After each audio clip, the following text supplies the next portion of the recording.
Kwame awoke in a dimly lit room, his mind disoriented and his body aching. The air was heavy with the scent of dampness and something metallic. Surrounding him were empty barrels, their wooden frames looming like silent sentinels. Panic seized him as fragments of memory returned. He remembered being taken, the rough hands of his captors, and the cold steel of a blade at his throat. Now, as he looked around the room, a sense of dread washed over him. He strained his ears and heard voices from the other side of the room. Two men were talking, their tones low but urgent. Kwame recognized one of them instantly, King Asim, the ruler of a neighboring kingdom and a man known for his ruthlessness. The other man was older, with a stern expression. Kwame could only guess that this was Olusegun, Adebayo's cousin, a man he had heard about but never met. Kwame's heart raced as he realized the gravity of his situation. He was a pawn in a dangerous game of power, a hostage taken to weaken his beloved Adebayo. Regret flooded his mind. If only he hadn't stormed out of the palace in anger, he wouldn't be here now. He thought of Adebayo, his heart aching at the thought of what his lover must be going through. "I'm a fool," Kwame whispered to himself, tears brimming in his eyes. He had let Jafari's poisonous words seep into his mind, clouding his judgment. He knew Adebayo loved him, and yet he had doubted. If I could see him one last time. The thought trailed off as his captors turned to leave the room, their conversation about war and strategy fading into the distance. Kwame was left alone with his regrets and fears. King Adebayo's heart pounded in his chest as he and Prince Jafari approached King Asim's kingdom. The air was thick with tension, each breath a reminder of the danger that lay ahead. They had split into two groups before entering the kingdom, each with a mission. Jafari's task was to create a diversion at the front gates, while King Adebayo and his men slipped inside to rescue Kwame. The thought of Kwame in danger was unbearable for Adebayo, who had not slept a wink since his lover was taken. Every heartbeat was a painful reminder that time was slipping away, that with each passing moment, Kwame could be lost forever. As they neared the chamber where Kwame was reportedly held, King Adebayo could no longer restrain himself. The need to see Kwame, to hold him and ensure his safety, overwhelmed all caution. He broke into a run, desperation clawing at his insides, his breath coming in ragged gasps. The door to the chamber loomed ahead, and with a surge of adrenaline, King Adebayo threw it open. The sight that greeted him was like a punch to the gut. The room was empty, eerily so, save for the dark stains on the floor where vital fluid had pooled. The silence was deafening, and in it, King Adebayo could hear the frantic beating of his own heart. Panic seized him with icy fingers tightening around his throat. His worst fears, the ones he had desperately tried to keep at bay, now roared to life. Was Kwame dead? "Adebayo, calm down!" Jafari's voice cut through the heavy silence, sharp and urgent. But there was no calming down, no sense to be made of the horror unfolding before him. King Adebayo's mind spiraled, his thoughts a chaotic storm of terror and fury. He tore through the palace, heedless of the danger, driven by a single desperate need to find Kwame. The palace, though still grand and intact, bore signs of the recent struggle. Furniture overturned, tapestries ripped, and the stone floors marked with dark stains. Guards lay injured, their faces contorted in pain, adding to the atmosphere of chaos and urgency. King Asim and Olusegun were nowhere to be found, deepening Adebayo's dread. But it was Kwame's absence that cut the deepest, leaving a void that threatened to consume him. In the chaos, he stumbled upon a palace guard, barely alive and groaning in pain. King Adebayo seized the man, his voice a trembling mix of rage and desperation. "Who did this? Where is Kwame?" The guard's breath rattled in his chest, his eyes wide with fear. It was one man, he gasped, his voice a weak whisper. He moved like a shadow, fast and silent. He took the prisoner and left. Jafari, who had been scanning the debris with sharp eyes, suddenly froze.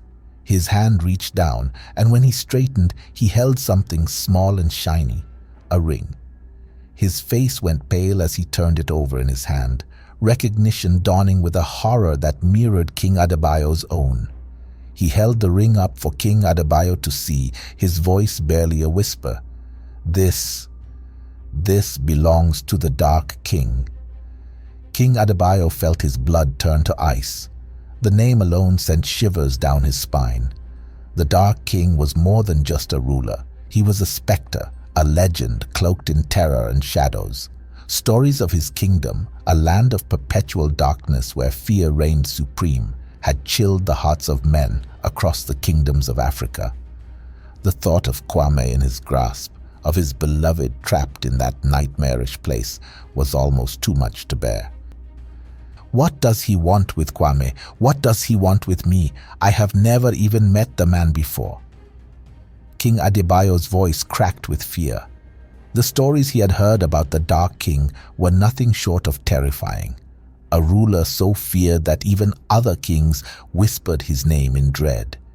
He was a man who killed as easily as he breathed, with no need for reason or remorse, and moved in unpredictable and shady ways. In a fit of rage, he had once taken the lives of everyone in his kingdom, and now ruled over nothing but the skeletons of his people, with crows as his only living companions. No one ever escaped him alive. Crossing paths with him was the worst kind of misfortune. His attacks were rare, deliberate, and never by accident. So why Kwame? The thought that Kwame might already be dead, his life extinguished by this monstrous figure, was a nightmare Adebayo could hardly bring himself to face. Back at his palace, King Adebayo struggled to keep his composure. His usually strong and resolute demeanor had crumbled under the weight of his fears. The polished walls of his throne room felt like a prison, closing in on him with every passing second. His heart was breaking, consumed by the terrifying images of what Quame might be enduring at the hands of the Dark King. Adebayo's thoughts raced into a dark abyss, each one more horrifying than the last. He felt as if he was slowly drowning in his own despair. Jafari, ever the loyal friend, tried to comfort him, but his words seemed to fall on deaf ears. "What do we do, Jafari?" Adebayo's voice was thick with despair, his eyes searching Jafari's face for an answer that would never come. "How do we get him back? We stood a chance getting him back from Olusegun and Asim. But with the Dark King, he is so mysterious that no one knows where to find him. No one can contact him. He contacts you. And going to war with him is out of the question because he lives in a fortress that no one can enter unless he wills it." Jafari sighed, his own heart heavy with the uncertainty of their situation. "I know. We need to find another way." Adebayo's fists clenched at his sides, the hopelessness of the situation gnawing at him. Just when the despair seemed too much to bear, the heavy doors of the throne room creaked open, revealing a figure that both shocked and lifted his spirit. It was Lumusi, Kwame's sister. She stepped forward, her face pale and drawn, her eyes red and swollen from countless tears. She was a vision of grief and guilt, her sorrow hanging in the air like a shroud. "Your Highness," Lumusi's voice trembled, heavy with the weight of regret. "I came as soon as I heard. I blame myself for not forgiving Kwame sooner. Now I might never see him again." Her voice cracked as she spoke, her guilt spilling out like a dam that had finally burst. King Adebayo moved towards her, his own heart aching with an understanding of her pain. He opened his arms, and Lumusi collapsed into his embrace, her body racked with silent sobs. "It's not your fault, Lumusi," King Adebayo whispered, his voice rough with emotion. "None of this is your fault. Kwame loves you. He knows you love him too." Lumusi pulled back slightly, looking up at King Adebayo with tear-filled eyes. "I was so angry, Your Highness. I thought he stole you from me, but I realize now that you were never mine to begin with. I just couldn't see past my own selfish needs at the time.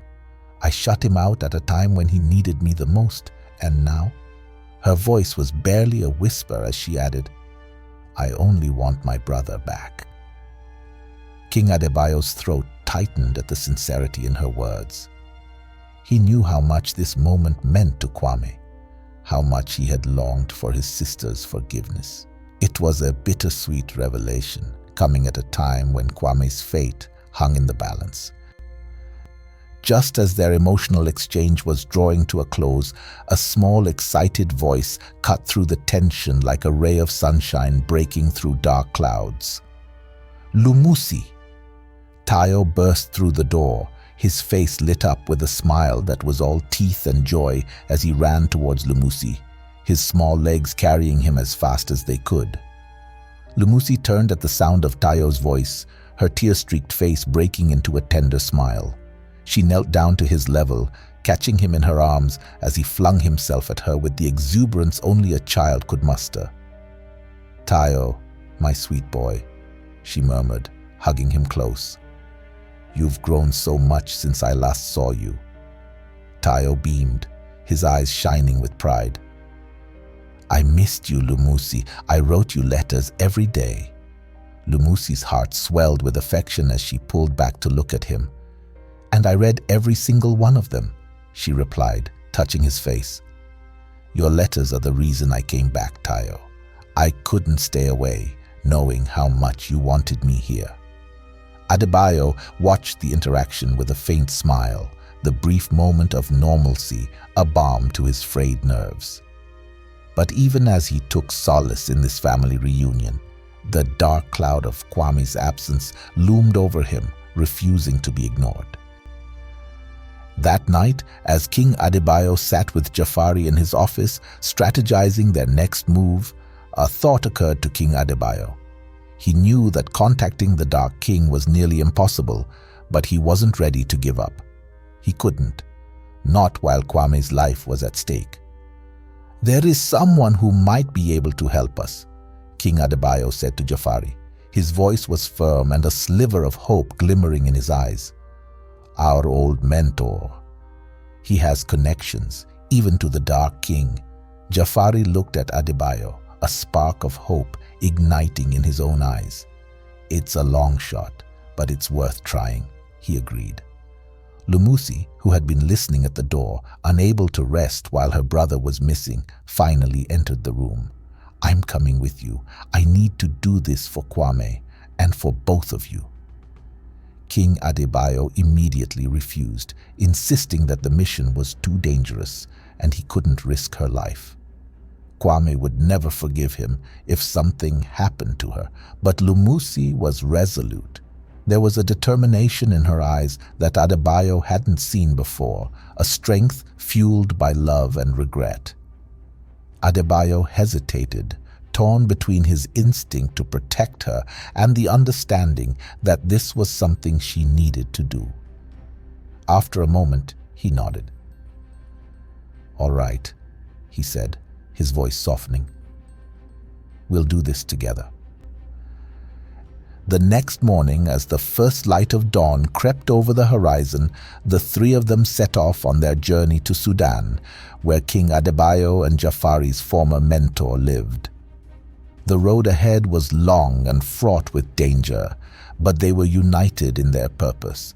For Quame, they would face whatever horrors the Dark King might throw their way. And as they traveled, Adebayo silently vowed to bring Quame back, to bring him home, where he belonged. The journey to Sudan was arduous, the landscape changing from the lush greenery of Adebayo's kingdom to the arid mountains of Sudan. The mentor school was hidden away in the mountains, a place of ancient prestige where princes and princesses from all over Africa came to learn. As they approached the school, King Adebayo was struck by its beauty, reminded of his days there, a young boy. The architecture was grand, with towering structures made of stone, decorated with intricate carvings that spoke of a long history. The students trained in the courtyards, their laughter and shouts echoing through the halls. When they reached the mentor's quarters, King Adebayo felt a rush of emotions. This was the man who had shaped his early years, who had instilled in him the values of leadership and wisdom. The mentor welcomed them warmly, his eyes twinkling with the same kindness King Adebayo remembered. Jafari called the mentor "old man," prompting a fond smile from the mentor. He shook his head and remarked, "Some things never change, Jafari. What a shame," his tone light and affectionate. The small group laughed together at the mentor's playful jest. When the topic of Kwame was brought up, King Adebayo braced himself for disapproval, but the mentor surprised him. "I always knew about you," he said with a gentle smile, "and I support you, Adebayo. Love is love, and it takes great courage to love openly. A few months ago, when I heard what you did, I was proud of you." Adebayo was stunned into silence, and then, in a shocking twist, he realized that the mentor had a male lover too. The realization dawned on him when one of the teachers, who had also taught Adebayo and Jafari when they were boys, entered the room and sat intimately close to the mentor. A silent understanding passed between Adebayo, Jafari, and Lumusi, but no words were needed. The mentor agreed to help, but he was unsure if the Dark King would respond to his message. "Sometimes he does, sometimes he doesn't," the mentor explained. "He was once my student, a brilliant young man with a bright future. But something bad happened and it changed him. Now he lives in his kingdom, alone, and it saddens me." King Adebayo was puzzled. The Dark King was known for his cruelty, but the mentor's words suggested that there was more to his story. "Why would he take Quame?" Adebayo asked, his voice laced with confusion. The mentor shook his head. "I don't know. It's not like him to randomly harm people. Something must have changed. Let's wait and see if he will respond to my message." Days passed before the mentor received a response from the Dark King. It came in the form of a black carriage that arrived at the school one morning, its horses cloaked in shadows. A message was delivered to King Adebayo and his companions. They were to get in the carriage and not ask any questions. The ride was long and silent, the landscape growing more barren and desolate as Jafari, King Adebayo, and Lumusi approached the Dark King's kingdom. The air grew colder, the sky darker, and soon they were surrounded by an eerie silence.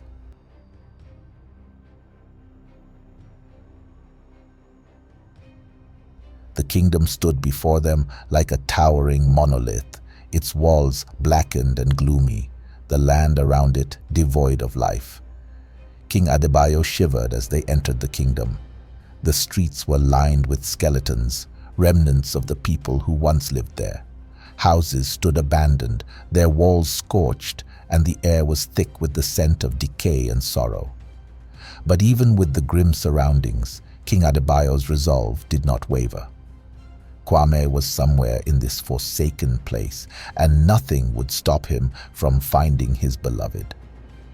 As they made their way through the empty streets, the silence was oppressive, broken only by the crunch of their footsteps on the debris-strewn ground. Jafari and Lumusi walked closely beside Adebayo, their expressions mirroring his own determination. They had taken a risk to come here, and the eerie stillness only heightened their sense of urgency. Finally, they reached the palace, a towering structure that loomed ominously against the darkened sky. The grandeur of the building was marred by the same decay that plagued the rest of the kingdom. Blackened walls, tall and imposing, spoke of a once great empire brought to its knees by despair and darkness. Inside, the scene was even more harrowing. The grand halls, once filled with life and light, were now shrouded in shadows. Skeletons littered the floors, their bony fingers curled in eternal anguish. The silence was deafening, and every step they took echoed through the vast emptiness.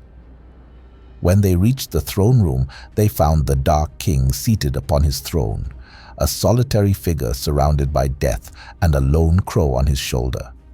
His eyes were fixed on some distant point, his face a mask of cold indifference. Yet there was something about him, an air of deep, unspoken sorrow that clung to him like a shroud. King Adebayo's heart pounded as he approached the throne, his eyes locked on the Dark King. "Where is Quame?" he demanded, his voice firm, but as he drew closer, the initial authority in his tone faltered. "Please," he pleaded, his voice breaking. "I'll do anything you ask. Just let him go. I'm begging you." The Dark King did not respond immediately. His gaze remained distant, as if King Adebayo's words were a mere echo in his mind.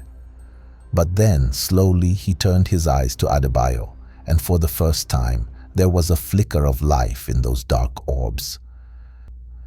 "How does it feel to hold Kwame?" the Dark King asked, his voice low and strained. "Is he warm? Does he make your heart beat faster? How does it feel to kiss him, to wake up next to him? I've forgotten what it feels like." The questions were unexpected, disarming King Adebayo with their raw intimacy. He hesitated, unnerved by the Dark King's sudden shift in demeanor. He glanced at Jafari and Lumusi, who stood behind him, their faces reflecting his own confusion. They had come there expecting a battle, or at the very least, a confrontation. But this was something entirely different. The Dark King leaned forward, his eyes narrowing as he insisted, "Tell me, Adebayo, tell me how it feels to hold Quame in your arms." King Adebayo took a deep breath, feeling a powerful urge to tell the Dark King that his feelings for Quame were none of his business. But he realized that this might be his only chance to save Quame. He could sense something deeply broken within the man before him, a man who had lost touch with the world of the living. Adebayo thought it was wise to push aside his discomfort at the moment and speak from the heart. "Loving Quame," King Adebayo began, his voice trembling with emotion. "It's like holding the world in my hands. When I'm with him, everything feels right. The warmth of his embrace. It's like the first light of dawn after a long, cold night. He makes my heart race, makes me feel alive in ways I never knew were possible. And waking up next to him, it's like finding peace after a lifetime of searching." As he spoke, he saw something shift in the Dark King's expression. The coldness in his eyes began to melt, replaced by something softer, more human. And then, to everyone's shock, tears began to well up in the Dark King's eyes, spilling over onto his cheeks. The sight of the feared and dreaded Dark King weeping before them was almost too much to comprehend. King Adebayo, Jafari, and Lumusi watched in stunned silence as the tears continued to fall, each one carrying with it a weight of sorrow that had long been buried. "I miss him so much," the Dark King whispered after his tears had subsided, his voice breaking with grief. But before King Adebayo could ask who he was referring to, a noise came from the next room. All heads turned, startled, as they had assumed the Dark King was alone. To King Adebayo's utter disbelief, a familiar voice called out from the other room, casual and untroubled. It was Quame. "Hey, Dark King, there's nothing to eat here. How do you live like this? You need to find a wife to take care of you. Also, when are you taking me back to Nigeria? I'm sure my boyfriend is worried sick, wondering where I am." King Adebayo's eyes widened as he heard Kwame's voice, which made the Dark King's lips curved into a small, bittersweet smile as he called back, "I've told you, Quame, I only like boys. Be patient. You'll see your boyfriend soon." Also, I'm surprised he hasn't married you yet. Why do you still call him your boyfriend?" From the other room, Kwame's voice replied, this time with a note of playful exasperation. "That's a good question. I've been waiting for him to ask me to marry him, but nothing. I'm getting worried, you know.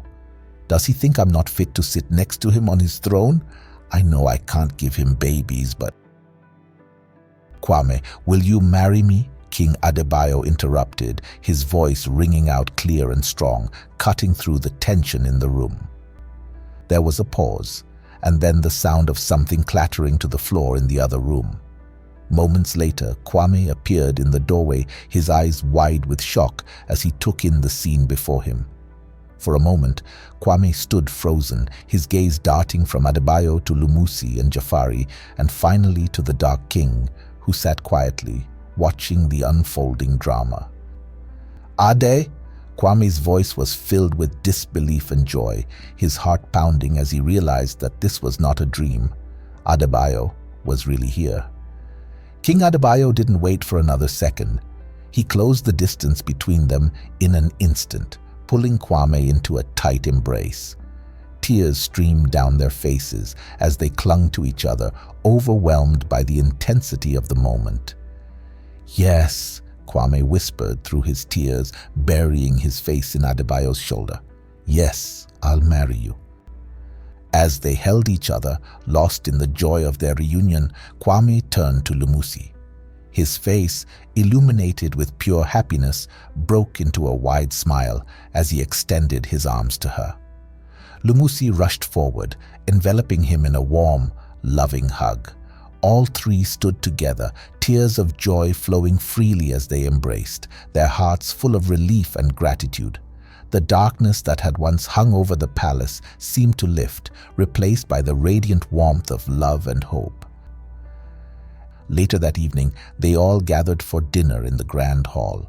The atmosphere was light and filled with chatter, a stark contrast to the gloom that had greeted them upon their arrival. King Adebayo was still taken aback by the surprising turn of events. This was not the encounter he had expected when he stepped into the Dark King's palace.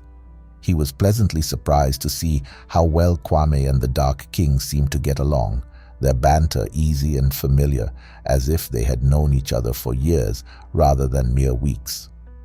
The Dark King's warmth and kindness toward Quame were unexpected, and made King Adebayo question everything he had heard about him.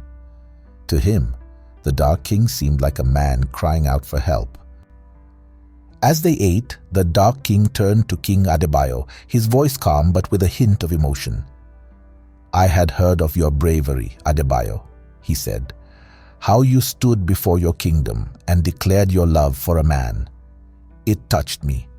I admire you for it. It reminded me of someone and made me wish I had done the same thing when I had the chance, but it's too late now." He paused, his gaze growing distant as he recalled the past. "When I heard Quame had been taken, it triggered something in me, past wounds, a similar story, and I went to King Asim's palace to stop it from happening again. I saved Quame. King Asim is dead and Olusegun ran off.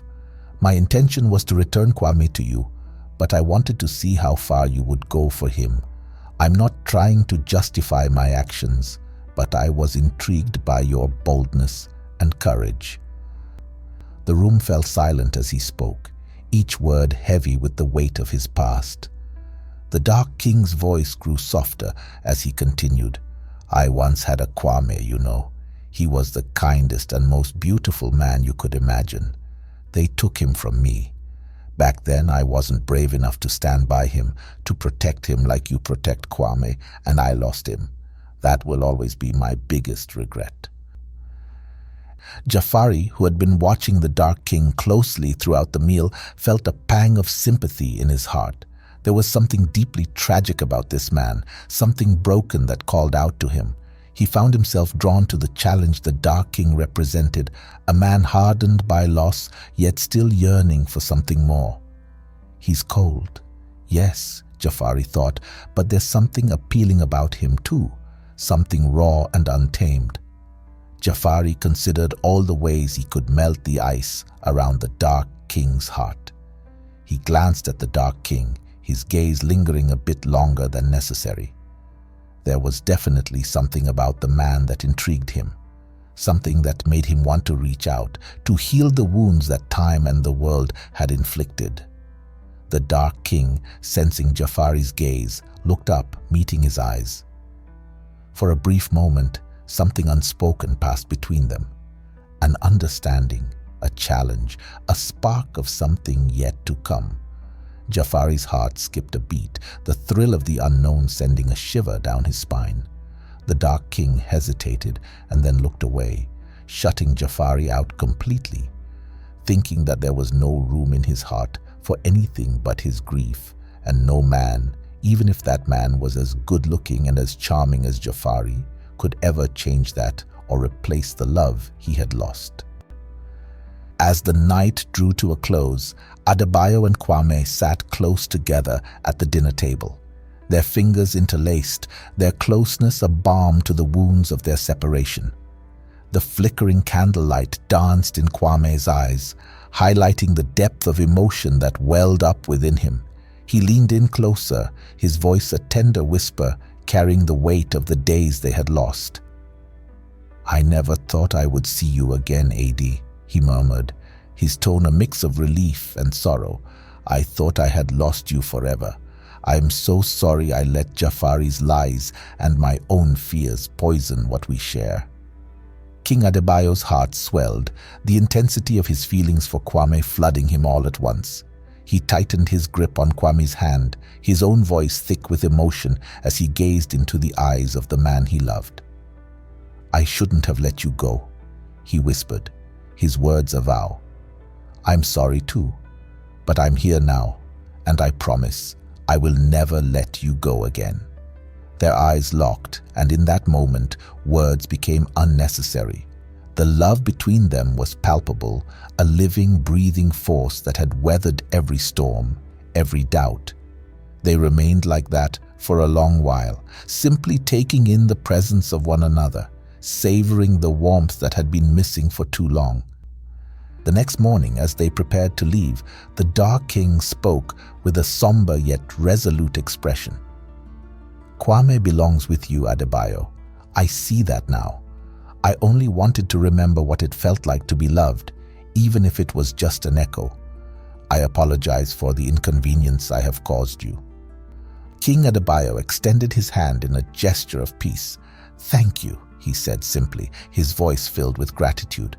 "Thank you for keeping him safe and for letting him go. You shouldn't have taken him or brought him all this way, but still, thank you." The Dark King took King Adebayo's hand, a firm handshake sealing their silent understanding. His gaze softened as he turned to Quame. "Take care of him," he said quietly. "He's a good man." Quame nodded, his heart heavy yet hopeful. "I will," he promised, "and if you ever need a friend, you know where to find me." As King Adebayo, Quame, and their companions prepared to depart, Jafari made a surprising decision. "I think I'll stay here for a while," he said, his voice calm but with an undertone of mystery. When King Adebayo asked what he needed to explore, Jafari offered a half-truth.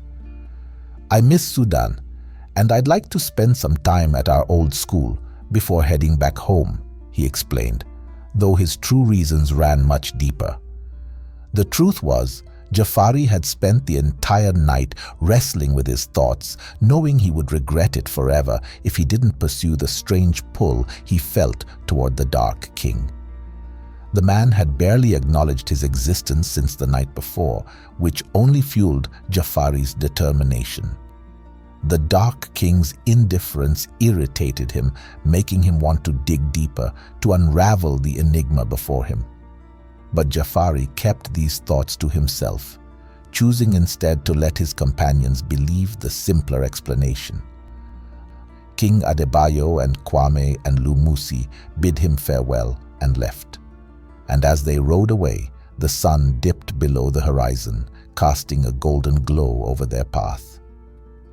Kwame and Adebayo shared a quiet moment, their hands intertwined and their hearts full. The world ahead was filled with promise and challenges, and as they rode off together, they knew their love would continue to triumph over the darkness, guiding them towards a future bright with hope. That's it for today's episode, everyone. While King Adebayo and Kwame's story isn't over yet, in the next part, we're going to dive into Jafari and the Dark King's tale. I'm really excited about this duo. They're such an intriguing pair. I can't wait to see if Jafari can melt the ice around the Dark King's heart. It's not going to be easy. The Dark King is as cold as they come. But Jafari loves a challenge, and I think he's finally met his match. A man who isn't swayed by his usual charm. I'm eager to see where their story leads. Let me know in the comments what you think about these two. Thanks for watching, and don't forget to hit the subscribe button. Thanks.